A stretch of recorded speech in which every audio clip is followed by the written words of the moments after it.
9월 17일 토요일, 오늘의 말씀은 사무엘하 1장 1절부터 16절까지 말씀입니다. 우리 함께 봉독하도록 하겠습니다. 사울이 죽은 후에 다윗이 아말렉 사람을 쳐 죽이고 돌아와 다윗이 시글락에서 이틀을 머물더니 사흘째 되는 날에 한 사람이 사울의 진영에서 나왔는데 그의 옷은 찢어졌고 머리에는 흙이 있더라. 그가 다윗에게 나와 땅에 엎드려 절하매 다윗이 그에게 묻되 너는 어디서 왔느냐 하니 대답하되 이스라엘 진영에서 도망하여 왔나이다 하니라. 다윗이 그에게 이르되 일이 어떻게 되었느냐 너는 내게 말하라. 그가 대답하되 군사가 전쟁 중에 도망하기도 하였고 무리 가운데에 엎드러져 죽은 자도 많았고 사울과 그의 아들 요나단도 죽었나이다 하는지라. 다윗이 자기에게 알리는 청년에게 묻되 사울과 그의 아들 요나단이 죽은 줄을 내가 어떻게 아느냐. 그에게 알리는 청년이 이르되 내가 우연히 길보아 산에 올라가 보니 사울이 자기 창에 기대고 병거와 기병은 그를 급히 따르는데 사울이 뒤로 돌아 나를 보고 부르시기로 내가 대답하되 내가 여기 있나이다 한즉 내게 이르되 너는 누구냐 하시기로 내가 그에게 대답하되 나는 아말렉 사람이니이다 한즉 또 내게 이르시되 내 목숨이 아직 내게 완전히 있으므로 내가 고통 중에 있나니 청하건대 너는 내 곁에 서서 나를 죽이라 하시기로 그가 엎드러진 후에는 살 수 없는 줄을 내가 알고 그의 곁에 서서 죽이고 그의 머리에 있는 왕관과 팔에 있는 고리를 벗겨서 내 주께로 가져왔나이다 하니라. 이에 다윗이 자기 옷을 잡아 찢음에 함께 있는 모든 사람도 그리하고 사울과 그의 아들 요나단과 여호와의 백성과 이스라엘 족속이 칼의 죽음으로 말미암아 저녁 때까지 슬퍼하여 울며 금식하니라. 다윗이 그 소식을 전한 청년에게 묻되 너는 어디 사람이냐 대답하되 나는 아말렉 사람 곧 외국인의 아들이니이다 하니 다윗이 그에게 이르되 내가 어찌하여 손을 들어 여호와의 기름 부음 받은 자 죽이기를 두려워하지 아니하였느냐 하고 다윗이 청년 중 한 사람을 불러 이르되 가까이 가서 그를 죽이라 하매 그가 침에 곧 죽으니라. 다윗이 그에게 이르기를 내 피가 내 머리로 돌아갈지어다. 내 입이 내게 대하여 증언하기를 내가 여호와의 기름 부음 받은 자를 죽였노라 함이니라 하였더라. 오늘의 본문은 다윗이 사울과 요나단의 전사 소식을 듣는 장면으로 시작합니다. 먼저 본문은 사울이 죽는 그 순간 다윗은 아말렉과의 전쟁에 승리하고 시글락이라는 곳에서 쉬고 있었다고 대비를 하고 있습니다. 하나님을 따르는 자와 하나님을 따르지 않는 자의 두 장면이 오버랩되면서 하나님을 따랐던 다윗의 결말은 승리와 쉼이었고 주님을 따르지 않는 사울의 결말은 비참한 죽음이었다는 것을 보게 되죠. 사무엘하를 시작하는 단순한 한 구절이지만 우리는 이곳에서 그리스도인의 삶에 대한 중요한 초점을 알게 됩니다. 하나님과 동행하느냐 아니면 하나님과 멀어진 삶을 택하느냐에 따른 결과가 큰 차이로 벌어진다는 거죠. 둘 다 왕으로 세워졌고 하나님의 선택을 받은 존재들이었습니다. 하지만 단 하나의 차이, 주님에 대한 믿음 유무가 그들의 끝을 다 갈랐던 거예요. 하나님에 대한 굳건한 믿음, 그것이 어떤 결과를 우리에게 줄 수 있는지를 똑똑히 기억해야 합니다. 비록 지금은 상황적으로 어렵고 힘들 수는 있지만 그것이 전부가 아니라 그리스도인의 인생 끝에서 어떤 결과를 맺게 될지 성경은 수많은 믿음의 선배들의 결말을 보여주면서 바른 길을 제시합니다. 그러므로 우리 삶 가운데에서 겪는 수많은 역경들을 성경에 기록된 약속을 생각하며 이겨내면 우리 모두가 되기를 바랍니다. 다시 본문으로 돌아와서 아말렉 병사의 이야기가 진행이 됩니다. 그는 다윗에게 나아와서 자신이 사울을 만날 당시 사울은 거의 중상에 이르렀고 사울이 자신 보고 나를 죽여달라 하기에 내가 사울을 죽였다라고 다윗에게 이야기합니다. 하지만 이것은 거짓이죠. 실제로는 사울이 함께 있던 무기를 든 자에게 나를 죽이라고 이야기를 하긴 했지만 옆에서 무기를 들던 자는 여호와께 기름 부음 받은 왕, 그 왕을 자신이 죽이는 것이 하나님의 진노를 일으킬까 두려워했습니다. 그래서 사울은 어쩔 수 없이 스스로 목숨을 끊어야만 했죠. 이게 사실이었습니다. 그런데 아말렉 청년이 다윗을 찾아가서 자신이 사울을 죽였다라고 거짓말하고 있는 거예요. 아마도 이것은 아말렉 청년이 사울과 다윗의 사이를 잘 알고 있었기 때문일 것이라 추정됩니다.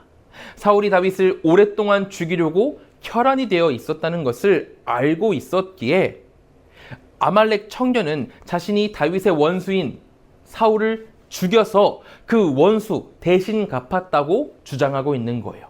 청년은 분명히 다윗의 원수를 갚은 나에게 다윗이 상을 내릴 것이다라고 기대하고 있던 거죠. 그러나 다윗은 어떻게 반응했나요? 다윗의 반응은 무엇이었을까요? 우선은 깊은 슬픔이었습니다. 11절과 12절에 보면은 다윗이 자신의 옷을 잡아 찢고 저녁 때까지 금식하며 슬퍼했다고 나옵니다. 다윗뿐만이 아니라 그 주위에 있던 모두가 그렇게 했다고 이야기하죠.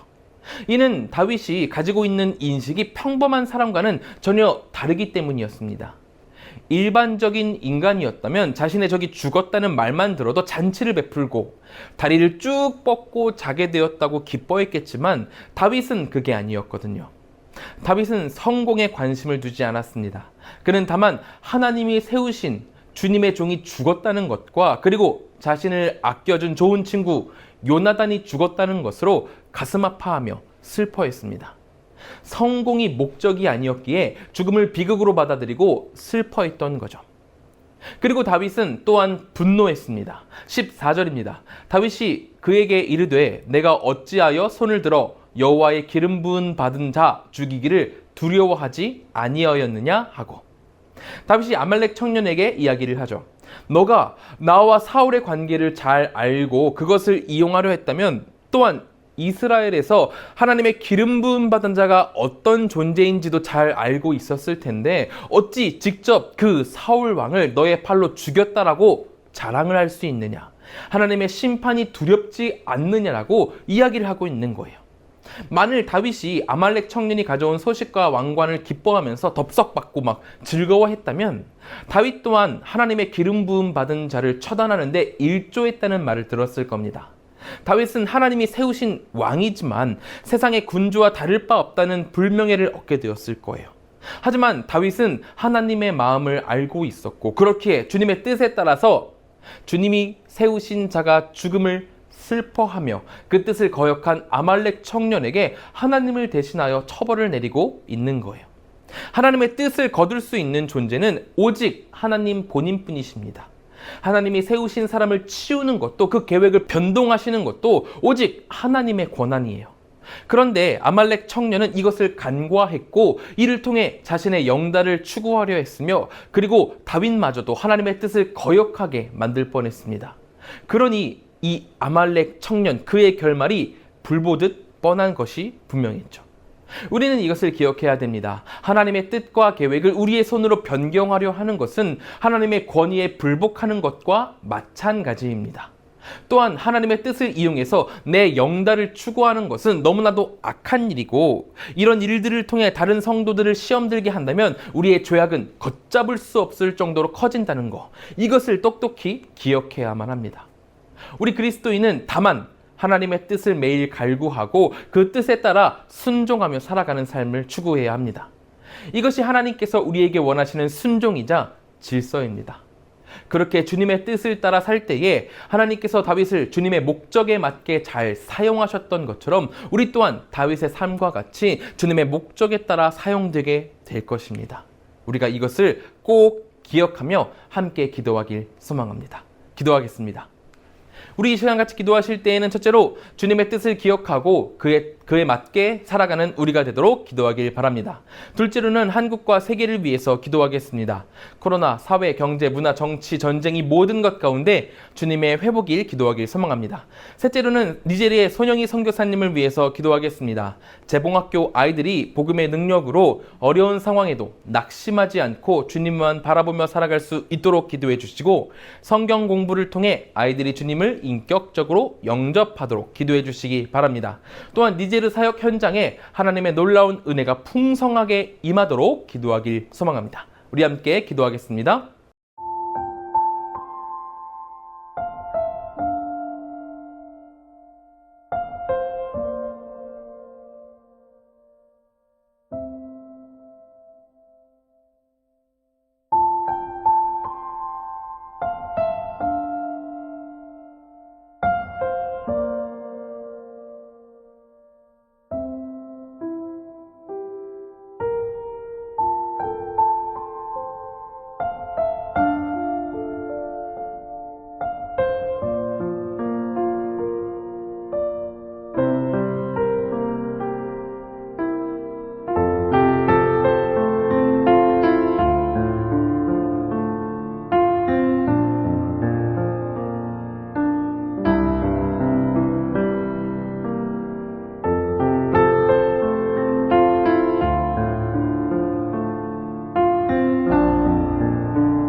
제가 기도함으로 마치도록 하겠습니다. 사랑과 은혜가 충만하신 하나님, 우리가 주님의 뜻을 기억하고 주님의 뜻에 따라 살아갈 수 있도록 인도하여 주시옵소서. 우리는 얼마나 악한지 매일매일 그 길을 벗어나곤 합니다. 하지만 그 길 끝에는 죽음밖에 없다는 것을 기억하오니 하나님 인도하셔서 우리를 생명의 길, 주님의 뜻에 따른 길로 나아갈 수 있도록 도와주시옵소서. 니제르의 손영희 선교사님 계십니다. 그분의 사역 가운데 하나님께서 함께 하셔서 니제르가 속히 주님의 것이 되도록 인도하여 주시옵소서. 아침 묵상을 마치고 이제 세상으로 나아갑니다. 그 모든 발걸음 가운데 주님의 큰 형통함이 함께하길 소망하오니 주여 인도하여 주시옵소서. 주께서 언제나 붙드실 줄로 믿으며 예수님의 이름으로 기도드립니다. 아멘.